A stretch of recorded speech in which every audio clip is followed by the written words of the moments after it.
السلام عليكم ورحمة الله وبركاته. داوديال maanta mowduuceena waxaanu kaga hadli doonaa taariikhda jilaaga caanka ah ee Rambo. Jilaagan magaciisa oo saddexani waa John James Rambo.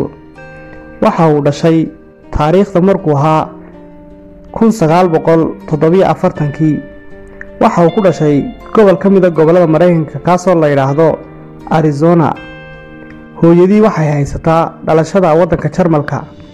waxaana magaceeda la yiraahdaa Helga Rambo. Aabii waxa uu haystaa dhalashada waddanka Mareykanka waxaana la yiraahdaa Revis Rambo.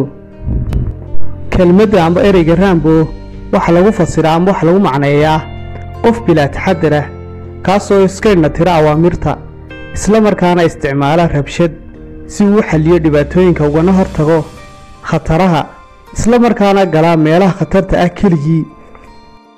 jilaagan caankii waxa uu ku biiray ciidamada Mareykanka isagoo 17 jir ah sanadku markuu ahaa 1964.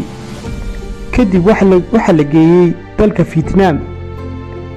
sanadka bacdi waxa uu ka soo laabtay dalka Vietnam isagoo ku soo laabtay waddankiisa hooyo. sanadku markuu ahaa 1966 waxa uu bilaabay tababarkiisii military ee ugu horeeyay kaasoo ku sameeyay waddanka Mareykanka. 1969 waxa uu dib ugu laabtay waddanka Vietnam isagoo qayb ka noqday ciidamada gaarka ah ee loo yaqaano Long Range kaasoo taliye ka ahaa Truman. waxaanay ka koobnaayeen 8 nin oo kaliya. kadib jilaagan waxa uu dib ugu soo laabtay waddanka Mareykanka waxaanu qayb ka noqday ciidamada militariga ee waddanka Mareykanka. intaasoo kaliya kuma ekaan jilaagani ee waxa uu qayb ka ahaa shirkad ka mid ah shirkadaha filmaanta soo saarta oo ku yaala waddanka Mareykanka.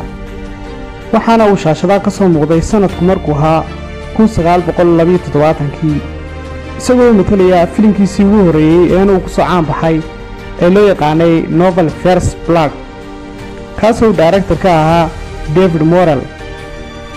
markii dambe waxa uu caan ku noqday mar ka dambeysay isagoo soo shacbaxay filmaanta xanaha kuwaasoo ku matalayay jilaagani Sylvester Stallone.